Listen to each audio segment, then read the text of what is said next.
Izina ry'Imana Data na Mwana Roho Mutagatifu. Yezu aturwa Imana mu ngoro y'Imana. Umugisha w'amatara n'itambagira. Dore umwami wacu agiye kuza, afite ububasha maze amurikira abagaragu be. Aleluya. Bavandimwe, hashize iminsi 40 duhimbaje umunsi mukuru w'ivuka rya Nyagasani. None ubu tugeze kuri wa munsi muhire, igihe Mariya na Yosefu bajyana Yezu mu ngoro ntagatifu kumutura Imana. Yezu yubahirije atyo ku mugaragaro itegeko rya Musa, ariko mu by'ukuri byari ukugira ngo ahure n'umuryango w'abamwemera. Wa mukambwe Simewoni na wa mukecuru Ana bari baje mu ngoro y'Imana bayobowe na Roho Mutagatifu, maze arabamurikira bahita bamenya Nyagasani, bamusingiza banezerewe. Natwe nuko ubwo Roho Mutagatifu yadukoranyirije hamwe, nimucyo tugende tugana ingoro y'Imana dusanganire Kristu. Turamusanga tumenyere mu gitambo cy'Ukaristiya, dutegereje igihe azigaragariza abengerana ikuzo. Dusabe.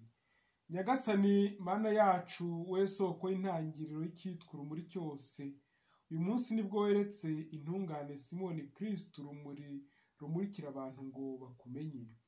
Turakwinginze twiyoroheje umugisha aya matara, uyatagatifuze wakire n'ibyifuzo by'umuryango wawe wakoraniye kuyatambagirana basinga izina ryawe. Arawuhe guhora ukurikira inzira nziza uganisha kuri rwa rumuri ruhora witeka, ku bwa Kristu umwami wacu. Amina.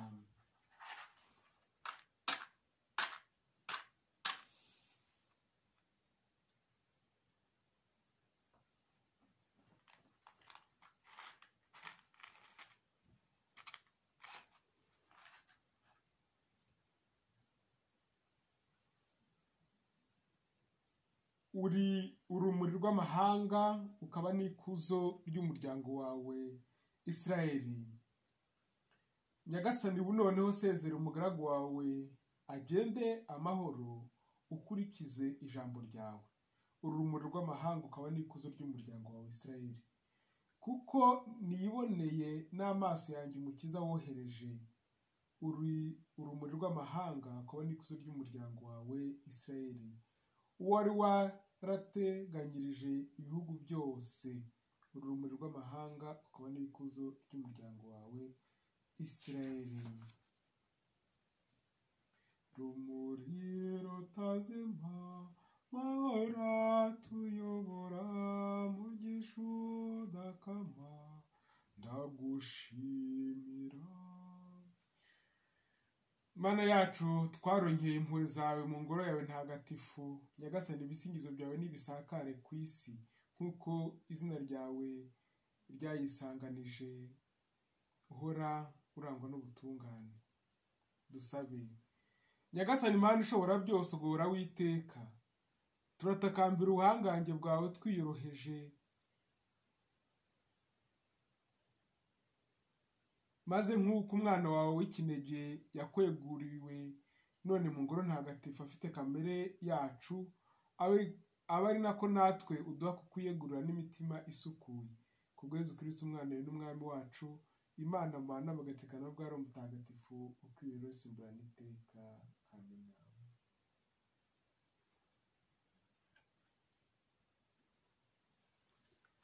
La liturgie de la parole. Lecture du livre de Malachie. Ainsi parle le Seigneur Dieu, voici que j'envoie mon messager pour qu'il prépare le chemin devant moi. Et soudain viendra dans son temple le Seigneur que vous cherchez, le messager de l'alliance que vous désirez. Le voici qui vient, dit le Seigneur de l'univers, qui pourra soutenir le jour de sa venue, qui pourra rester debout lorsqu'il se montrera, car il est pareil au feu du fondeur, pareil à la lessive des blanchisseurs. Il s'installera pour fondre et purifier. Il purifiera les fils de Lévi. Il les affinera comme l'or et l'argent. Ainsi pourront-ils, aux yeux du Seigneur, présenter l'offrande en toute justice. Alors l'offrande de Juda et de Jérusalem sera bien accueillie du Seigneur, comme il en fit aux jours anciens, dans les années d'autrefois. Parole du Seigneur, nous rendons grâce à Dieu. Gloire au Messie de Dieu, gloire à l'envoyé du Seigneur. Portes, levez vos frontaux, élevez-vous, portes éternelles, qu'il entre le roi de gloire. Gloire au Messie de Dieu, gloire à l'envoyé de Dieu. Qui est ce roi de gloire? C'est le Seigneur, le fort, le vaillant, le Seigneur, le vaillant des combats. Gloire au Messie de Dieu, gloire à l'envoyé du Seigneur. Portes, levez vos frontaux, levez les portes éternelles, qu'il entre le roi de gloire. Gloire au Messie de Dieu, gloire à l'envoyé du Seigneur. Qui donc est ce roi de gloire? C'est le Seigneur Dieu de l'univers, c'est lui le roi de gloire. Gloire au Messie de Dieu, gloire à l'envoyé du Seigneur. Alléluia, Alléluia, Alléluia, Alléluia. Voici la lumière qui éclaire les nations, voici la gloire d'Israël.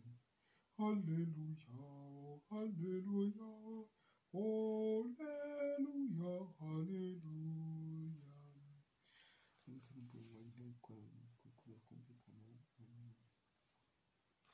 Le Seigneur soit avec vous. Évangile de Jésus-Christ selon Saint Luc. Quand arriva le jour fixé par la loi de Moïse pour la purification, les parents de Jésus le portèrent à Jérusalem pour le présenter au Seigneur. Selon ce qui est écrit dans la loi, tout premier-né de sexe masculin sera consacré au Seigneur. Il venait aussi présenter en offrande le sacrifice prescrit par la loi du Seigneur, un couple de tourterelles ou de petites colombes. Or, il y avait à Jérusalem un homme appelé Siméon. C'était un homme juste et religieux qui attendait la consolation d'Israël. Et l'Esprit Saint était sur lui. L'Esprit lui avait révélé qu'il ne verrait pas la mort avant d'avoir vu le Messie du Seigneur. Poussé par l'Esprit, Siméon vint au temple. Les parents y entraient avec l'enfant Jésus pour accomplir les rites de la loi qui le concernaient. Siméon prit l'enfant dans ses bras et il bénit Dieu en disant: Maintenant, Maître souverain, tu peux laisser ton serviteur s'en aller dans la paix selon ta parole. Car mes yeux ont vu ton salut que tu préparais à la face de tous les peuples, lumière pour éclairer les nations païennes et gloire d'Israël ton peuple. Acclame la parole de Dieu. Louange à toi, Seigneur Jésus. 40 jours après la naissance de Jésus, Marie et Joseph portèrent l'enfant au temple, en fait de le présenter au Seigneur selon la loi de Moïse. Et Marie s'y soumit au rite de purification des jeunes accouchés. Un vieillard nommé Siméon vint à la rencontre de Jésus et il salua en lui les lumières des nations. Chacun de ces aspects de l'événement a marqué la fête de ce jour qui clôture les solennités de l'incarnation. On y célèbre en premier lieu la présentation du Seigneur, mais nous revivons aussi la rencontre de Siméon, symbole de la rencontre du Seigneur et de son peuple dans la procession des lumières qui a valu à ce jour le nom de Chandeleur. Enfin, malgré son caractère secondaire, la purification littéraire de la Vierge Marie a fait pendant longtemps du 2 février la fête de la purification de Marie. La messe évoque surtout la présentation du Seigneur au temple et sa rencontre avec Siméon. On y fait discrètement allusion à la purification en demandant au Seigneur que nous puissions nous présenter devant lui avec une âme purifiée. La procession des lumières fait une démarche festive et communautaire de notre entrée dans la maison de Dieu, où nous rencontrerons le Christ dans la fraction du pain en attendant sa venue dans la gloire.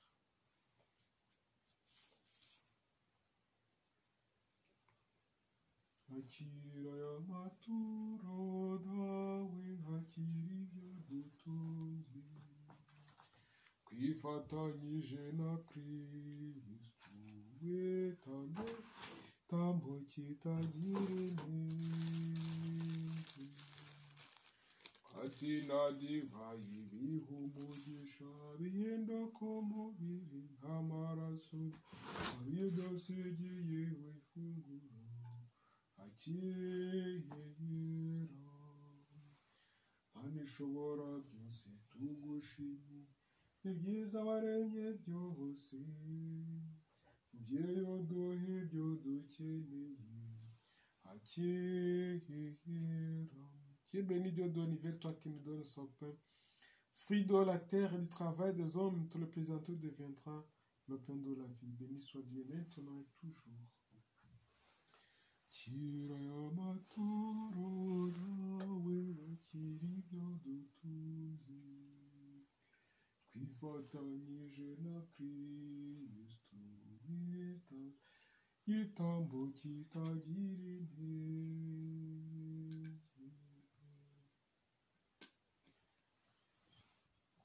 Comme cet sommet, le voie puisse nous réunir au dignité suffisante de notre humanité. Tu es béni, Dieu de l'univers, toi qui nous donnes son enfant, fruit de la terre et du travail des hommes, que tout le plaisanteur deviendra le vin du royaume éternel. Béni soit Dieu maintenant et toujours.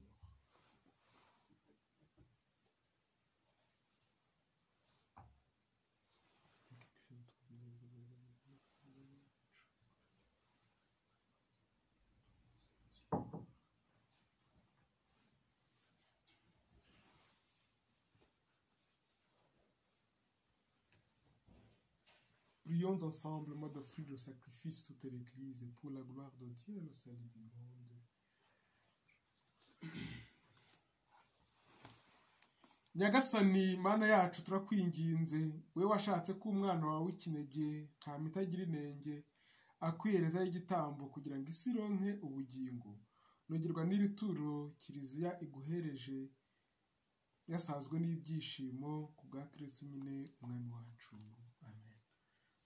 Nyagasani Yesu nabane nahamwe nkawe kandi muhorane imitima yanyu nihugukire by'ijuru tuyerekeje kure Nyagasani dushimire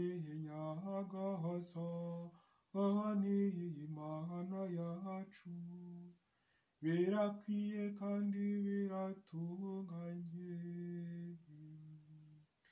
ni koko birakwiye kandi biratunganye ni ngombwa kandi birema agakiza ko tugushimira iteka n'ahantu hose Nyagasani dawe nyir'ubutagatifu Mana ishobora byose ugahora witeka ku bwa Kristo umwami wacu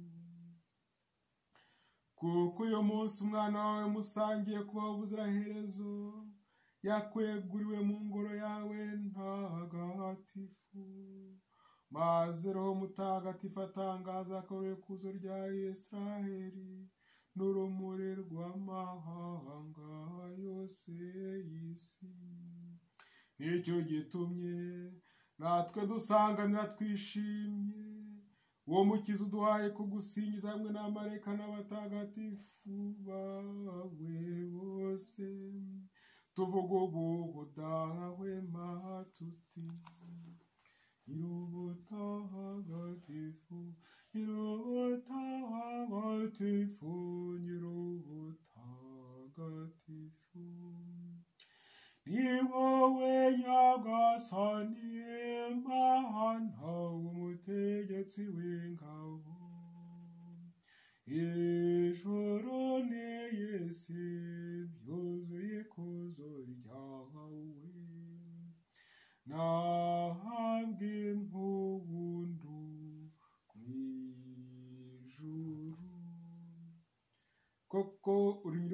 mutagatifu nyagasani ukaba n'isoko y'ubutungane bwose, none rero mubyeyi wacu turagusaba ngo usakaze roho kuri aya maturo maze uyatagatifuze kugira ngo ahinduke atubere umubiri n'amaraso Yesu Kristo umwami wacu. Igihe yari agiye kugabizwa wabaremwe urupfu ku bushake bwe, yafashe umugati arashimira arawumanyura, nuko yohereza abigishwa avuga ati nimwakire maze muryeho mwese, iki koko ni umubiri wanjye ugiye kubatangirwa.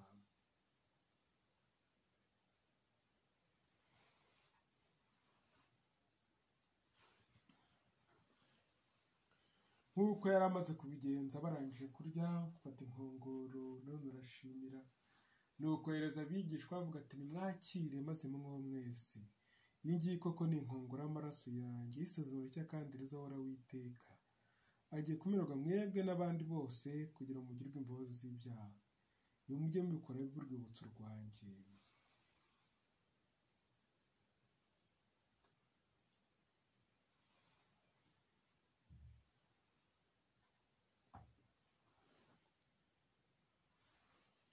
Iri ni iyobera rikomeye ry'ukwemera, turamaza urupfu rwawe nyagasani, tukamenya n'izuka ryawe kugeza igihe bizazira mu ikuzo. None rero nyagasani, mu gihe twibuka urupfu n'izuka by'umwana wawe, tugutuye umugabo utanga ubugingo hamwe n'inkongoro y'umukiro, tugushimira ko watumye tuberwa no gushengera tukagoreza aya maturo, kandi turakwinginga twiyoroheje ngo twebwe abasangira umubiri n'amaraso bya Kristo, roho mutagatifu duhuze twunge ubumwe. Nyagasani, wibuke kiliziya yawe yogeye ku isi hose, maze ubwo rya mbere mu rukundo hamwe na papa wacu Francisco, umwepiskopi w'idiyoseze Cardinal Joseph n'abamwungirije n'abatorewe umurimo wa Ritari bose. Nyagasani, wibuke abayoboke bawe b'abasaserdoti baheruka kukwitaba, dusabira Padiri Aloys Guillaume, Padiri Menegilde Twagirumukiza, Padiri Gaspari Lemoine, Padiri Habimana Ladisirasi, Padiri Rutsindintwarane Emmanuel, Padiri Obaride Rugirangoga, Musenyeri Jean Louis, Padiri Nikuze Amede n'abandi bose bakwitabye muri iyi minsi, Vanwe Nizeyimana Celestin, aho dusabira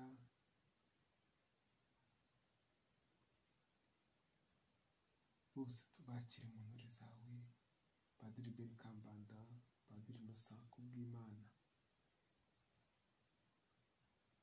Kamene Claudette, kwa Matembo Paul, Da Costa, Teresa, Esperance, Agnes, Emmanuel, Ndikumana.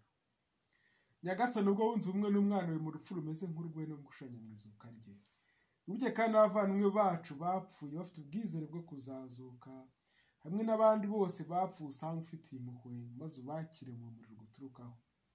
Turakwinginze ngo natwe twese tugirire impuhwe, maze tubashe kugira umwanya mu bugingo bw'iteka, cyane abarwaye icyorezo cya coronavirusi, hamwe na Bikira Mariya umubyeyi mwira w'Imana, Yozefu mutagatifu ngo udahinyuka, intumwa zawe ntagatifu n'abandi batagatifu bose bakometswe byagiye bisimburana, nuko hamwe nabo tuzagusinge tukurata ku Yesu Kristo umwana wawe. Dawe Mana ushobora byose, icyubahiro cyose n'ikuzo ryose wikirizwa na Kristo, ukabihabwa hamwe nawe, ukaberwa muri we n'ubwo ari umutagatifu kuri wese mbana iteka. Nk'uko twabibwirijwe n'umukiza akabidutegeka kandi bakabitwigisha, tugeze kuvugira rimwe tuti dawe uri mu ijuru, izina ryawe ryubahwe, ingoma yawe yogere hose, icyo ushaka gikorwe munsi nk'uko gikorwa mu ijuru. Ifunguro ridutungure uduhe none, utubabarire ibicumuro byacu nk'uko natwe tubabarira baducumuyeho, ntudutererane mu bitwoshya, ahubwo udukize icyago. Amen. Nyagasani, turakwinginze udukize ibyago byose, ibihe turimo bisakazemo amahoro, impuhwe zawe ziturengere, zidukize icyaha cyose, ziturinde n'amakuba yose, mu gihe dutegereje amizero mahire no kuza k'umukiza wacu Yesu Kristo, kuko ubwami n'ububasha n'ikuzo ari byo Nyagasani iteka ryose. Amen. Nyagasani Yezu Kristo wabwiye intumwa zawe uti mbasigiye amahoro mbaha amahoro yanjye, ntibite ku byaha byacu ahubwo turi kwemera kwa kiliziya yawe, maze ku bushake bwawe uyihe amahoro kandi yumvire mu bumwe wogateka iteka ryose. Amen. Nimugire iteka amahoro ya Nyagasani. Amen. Urukundo rwa Kristo twifurizanye twese amahoro. Amahoro, amahoro, amahoro ni meza bavandimwe, tuyakunde tuyishimire, kuko Imana idahwema kubitwibutsa. Mama w'Imana, wowe ukiza ibyaha by'abantu, tugirire imbabazi. Ntama w'Imana, wowe ukiza ibyaha by'abantu, tugirire imbabazi. Ntama w'Imana, wowe ukiza ibyaha by'abantu, Yezu duha amahoro.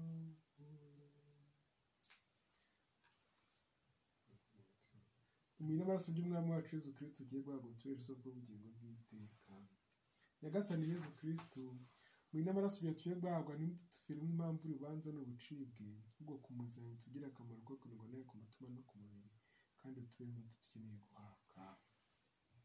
Barwa batumiye ku meza ya Nyagasani, dore ntama w'Imana, dore ukiza ibyaha by'abantu. Nyagasani sinkwiye kwakumisha mu mutima wanjye, ariko uvuge ijambo rimwe gusa wanjye nakira. Mu biro bya Kristo tubere kumwe.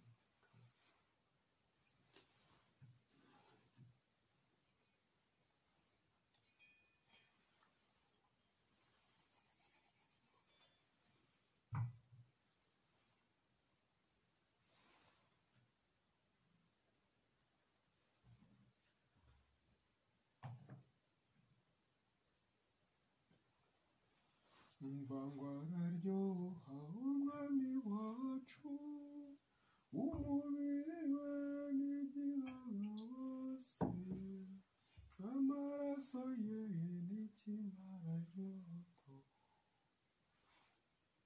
Muvandimwe mwese, umva ngo araryoha, mwitonde rwose mugapfa kumira. Umva ngo araryoha umwami wacu, umubiri we n'igihaza bose, amaraso ye n'ikimara nyota. Umwami ni we rumuri rwacu, mwena mirukiro yanjye, ntagira ubwoba muteye ntahandi. Niboneye n'amaso yanjye Umukiza wohereje uwo wari wateganyirije ibihugu byose. Dusabe. Nyagasani Mana yacu, girira Eucharistia tumaze guhabwa, maze udusenderezemo ingabire zawe. Ubwo washoje neza icyo Simeon yari ategereje, maze ukamuha kudapfa atabanje kugira amahirwe yo kwakira Kristo mu maboko ye, natwe abari mu rugendo dusanganira Nyagasani uzatugeze mu bugingo bw'iteka, ku bwa Kristo umwami wacu. Amen. Umunsi mwiza ku bihaye Imana bose, iyo twibutse ko Bikira Mariya yatagatifujwe, la purification de la Vierge Marie nk'uko byanditse muri Ancien Testament, n'ubwo uyu munsi dusigaye twizihiza kurushaho guturwa Imana mu ngoro kwa Kristo, nako buri ntore ya Nyagasani mu bikira wihaye Imana aba yeguriwe Imana. Si nabo bonyine, n'abakristu bose muri batisimu beguriwe Imana. Twese rero ni umunsi mukuru wacu, umunsi mukuru mwiza, umunsi w'urumuri. Dukorera Imana n'umutima wacu wose ko twayeguriwe. Nyagasani Yezu nabane namwe ushaka byose nawe umugisha Imana Data na Mwana na Roho Mutagatifu amen. Inyange za Mariya nimukababare kandi amaherezo we tuzamusanga tuzamubona uko ari tube mu rumuri twese hamwe tube mu bo yatoye bashize agahinda.